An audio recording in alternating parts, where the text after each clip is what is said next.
Like for me, I'm going to be open about this. Like the course that I took away the most from, and I felt that added most value to me and my learning, was the course that I scored the lowest in, but I have no regrets about that. That's such an important piece of advice, because up until your graduation, it's all about, did you pass this exam? How much percentage did you get? Was it a first division? Things like that. And YF just eases that pressure because it's no longer about grades. It is about the experiential learning, and the entire program is driven around it. Just to sort of tell you about now what my ELM journey was, I feel that our team had a particularly interesting ELM journey compared to most other teams this year and in the past. So we've been told, because we got an opportunity to work with two clients, not just one.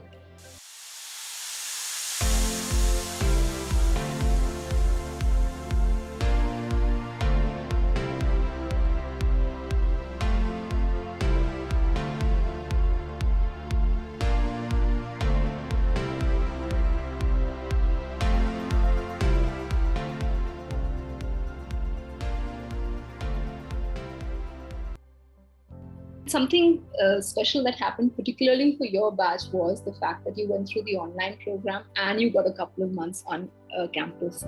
I remember there was a student of mine who she did the entire program online, and I was talking to her and she said that there was so much of fatigue because you had to log in the morning for your sessions, and then you had your group engagements, and there was an ELM project and things like that. And she used to be online throughout, say from 9 a.m. till 11 p.m. at night, and there was a sense of exhaustion.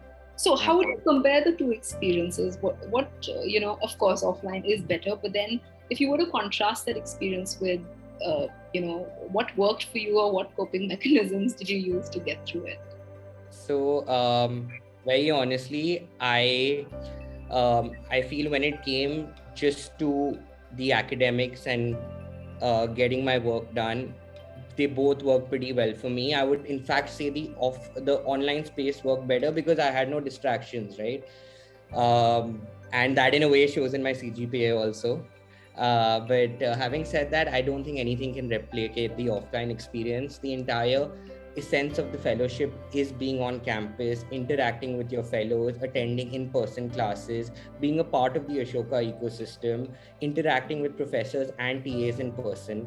So I don't think you can take that away. And I mean, I just wish I was given like the entire year to do offline.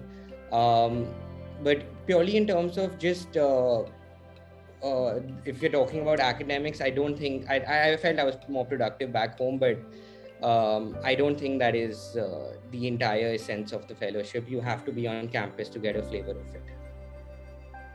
And you spoke about ELMs, which is, I think, the icing on the cake when it comes to YIF. And most students talk about the ELM experience as a part of the interview process or while they decide to do YIF. And they have all the descriptions there in terms of 5 students in the team, you work on a project for a consistent period of 8 months, and it will be monitored, there'll be regular milestones.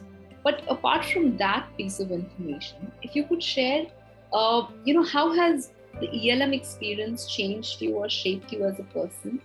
And if you could shed more light on the ELM that you did and what the team or the problem statement was about. Sure. So just for some of the viewers, what I'm going to do is I'll give you a quick overview as to what the ELM program is about and what the curriculum entails. I won't deep dive into it because, like you said, the information is available on the net.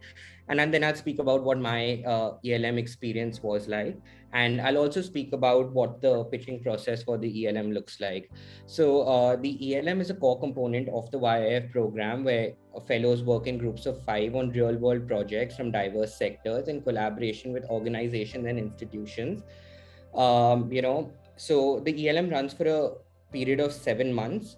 It's divided into 2 phases. The first one runs from September up until December, and during mid-December, that's when you have your first phase of evaluation. And the entire month of Jan is when you have there is no ELM work, which is I think your 4th term, and then ELM commences again in Feb and runs until the end of May, where you have a second phase of evaluation. Also, you have 2 weeks in between each of these phases, which are called immersive weeks. And during this week, you have no other coursework or classes. And this time is supposed to be dedicated just to working on your ELM project. And you have one of these weeks in each of the phases. So now quickly telling you about ELM projects can be of two types. One is where the YF program team has a pool of clients or organizations that they've got on board. So fellows are free to form groups of 5, and based on their common interest in working on a project, they form a group and they bid for these projects that the ELM team has already got for them, and it's already a structured project. The other ELM project that fellows can work on is something called an SDP, or a self-designed project. What happens in this case is any fellow who's who's been working on a startup idea or has a project in mind can pitch this to the program team. The program team assesses the feasibility of this program, and after having done so, gives the go ahead to the fellow, and the fellow can further pitch this project to the cohort, and whoever's keen on working with the fellow on this project can do so in a team of 5 again. So in our batch, we had about 4 to 5 SDPs that were there. And just to sort of tell you about now what my ELM journey was, I feel that our team had a particularly interesting ELM journey compared to most other teams this year and in the past, so we've been told, because we got an opportunity to work with 2 clients, not just one. Yeah. So before actually going into that, I'll just tell your viewers as to how the pitching process for ELM works.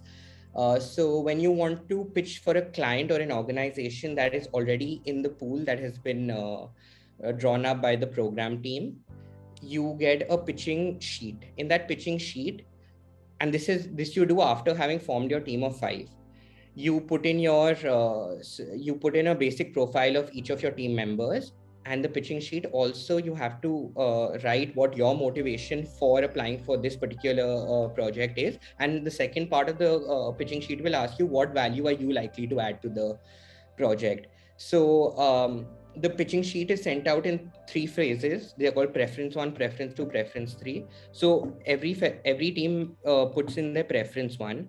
This pitching sheet is further sent to the client. Now, supposing there's a lot of demand for everyone has one particular project as their preference 1. Now it's up to the client how they want to filter that. Usually they do give one outright team that they want to work with. Supposing they've got 2 or 3 teams in mind that they feel they could work with, then they conduct individual interviews with these teams after coming to one of the final teams that they want to work with. So supposing a team does not get their first preference, and we were one of those teams that didn't get our first preference, we had opted to work at the grassroots level with the Andhra Pradesh government, and this was again one of the most sought after projects. And the feedback we got was that this didn't really work in our favor, because we didn't have the requirement was someone who's fluent in Telugu, given that you're going to be working the grassroots level. So we didn't have a fluent Telugu speaker, so that didn't work in our favor. So those who get their first preference, they've already got a client. Now you come to the second stage where you put in your preference number 2, and the same process is followed again. So those who get preference 2 get their client. Now you come to preference 3, and this is your last preference. And it's very likely that by the time you reach the third preference, you're going to get that. And we were one of those teams that got our third preference. So that's a little bit. And if you're not able to form your own ELM team of 5, the YF program team works the algorithm, because based on preferences, they sort of help you form a group of people who are like-minded. So now speaking about our ELM journey, we got our third preference, which was Bunawat Retail Private Limited. And it was an e-commerce brand that sources sarees from local weavers in 11 different districts of India. And so our project objective with Bunawat was to increase their revenue channels by exploring new markets and scaling their existing social media presence. So it started off pretty well. But about into the third or fourth month of the ELM, the company was going through their own internal issues. And one day we were given the news that the project has to wrap up because the company is wrapping up itself. So that came as a bit of a shock to us. And I believe it's not happened in the past in any ELM.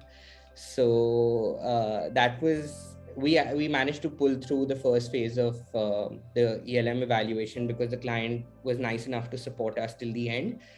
But then it was time for a new project where we got a new client on board, which was ISDM, Indian School of Development Management, where our objective over there was to generate 10 leads for their upcoming admissions. So in that sense, it was interesting because we got perspectives into two different, absolutely separate industries. We got to work with two clients. So that's what sort of made our journey unique. And just sort of a word of caution and advice for people, when they're looking to form their ELM teams, and I'm talking out of experience over here. You will have about your first 2 or 3 weeks of the fellowship to form your ELM teams. And I think, you should take this time to reach out to people and really make an effort to get to know people and, reach out to people who you feel have the same interest or passion for the project that you're looking at. Because what's going to happen is we didn't follow this approach. For us, it was more based on who our friends are. And, I think it's important to differentiate the professional from the personal space because we saw challenges along the way. And we may be great friends, but we may not be able to work together. And this is something we saw play out not just in the first phase, but in the second phase. So I feel something that you need to do is actively reach out to people who you feel you'll be able to work with, who share the same passion for the project that you are interested in. And that's the time, because you're going to be working with them for a period of 7 months, which is a long time. And ELM is a 2-credit course and it requires active engagement with the team. And if you want to do full justice to the course, you need to have a team that is on the same page as you, and you guys complement each other, synergies. So I think actively get to know your peers and don't just form a team because they're a good friend of yours, because it doesn't always work out the best. I mean, that's what I'd say. I think I experienced the same thing when I was choosing my ELM team. Actually, I was very confused. I had multiple projects that I was eyeing, and I wasn't able to decide which team should I join. And I remember, and at that point, we used to have small teams of 3 people. So there were these 2 engineers in my batch who wanted to work in the education sector. And they were looking for a third non-engineer. They said, we especially want someone from the humanities or a different background because we want diversity. Otherwise, our team will not get selected. So they approached me and they said, would you consider this project? The client was Ashoka University, and this was to help them create a go-to-market strategy for the undergraduate program. And I came from an energy background. I was earlier working in the power and coal sector, and I came from a very research-intensive background. So I was like, education, I'm not sure. I don't have an experience in this space. And they convinced me. They said, no, you will learn a lot. This is the new institution that's getting set up and things like that. And I got sold, and I said, okay, let's go for it, simply for the diversity factor. And so happened that they didn't stay on into the project, and my job sort of got converted into a full-time role after the YF ended. And here I am 10 years later, still in the same sector. So it was funny how things happen, but it's very important to focus on some of these aspects while building a team to ensure that you have a strong team so that you can pitch and get the right project that you want to work on. So very valuable insights there.